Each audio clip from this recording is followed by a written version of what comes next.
এক গায়ে বাস করতো দুটি ছোট্ট পাখি, টুনি আর চুনি। দুজনের ভারী বন্ধুত্ব, সারাদিন একসাথে খেলাধুলা, মজা করা, গল্প করা, খাওয়া দাওয়া সবই করতো ওরা একসাথে।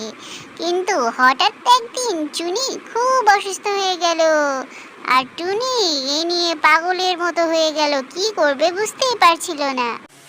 খেলা রেখে চুনি তুই এসে পড়লি, কি হলো তোর? গালগুলো কেমন লাল হয়ে গেছে, চোখ দিয়েও পানি পড়ছে, তোর শরীরটা কি খারাপ হয়ে গেল হঠাৎ করে?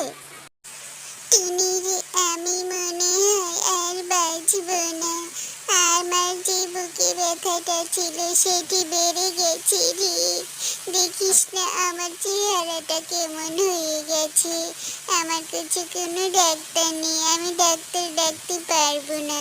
আমি জানি তোর কাছে কোনো টাকা নেই, তুই কোথাও যাসনি, আমার পাশে বস, আমি মরে গেলে কি হবে? এই কথা শুনে টুনি দৌড়ে চলে গেল ওর কোনো বন্ধুর বাড়িতে টাকা জোগাড় করার জন্য। ডাক্তার মশাই, ডাক্তার মশাই, আপনি জলদি আমার বন্ধুর বাসায় চলুন। আমার বন্ধু খুব অসুস্থ।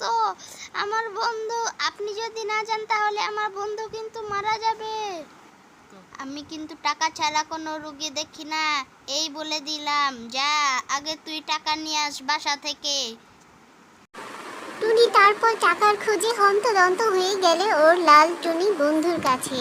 ওকে গিয়ে সব কথা খুলে বলল। লাল টুনি সাথে সাথেই রাজি হয়ে গেল ওকে টাকা দেওয়ার জন্য। আরে বন্ধু, তোমার বন্ধু অসুস্থ আর আমি টাকা দিব না, এটা কি হয়? এই নেও, আমার কাছে বিদ্যুৎ বিলের 1000 টাকা ছিল, এই টাকা দিয়ে তুমি ওষুধ কিনো আর ডাক্তার দেখাও। কিন্তু 2 দিন পরেই কিন্তু আমার টাকাটা লাগবে, না হলে আমার বাসার আবার কারেন্ট কেটে দিবে। তুমি 2 দিন পরে মনে করে দিয়ে দিও কিন্তু, এখন টাকাটা তোমার কাছেই রাখো। তারপর টাকা পেয়ে খুব খুশি হলো। তারপরও দ্রুত ডাক্তার বাবুকে নিয়ে চলে গেল চুনির কাছে চিকিৎসা করার জন্য। লোভী ডাক্তার চুনিকে দেখতে এলো।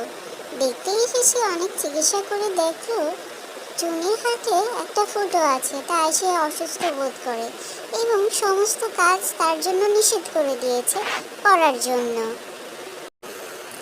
চুনি, তুই কিন্তু এখন থেকে আর কোনো কাজ করতে পারবি না রে।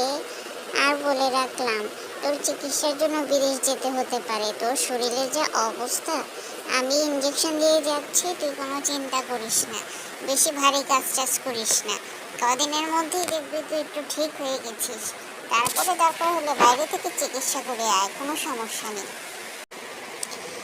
চুনি আসলে এতই গরিব ছিল যে ওর কাজ না করে আর কোনো উপায় ছিল না।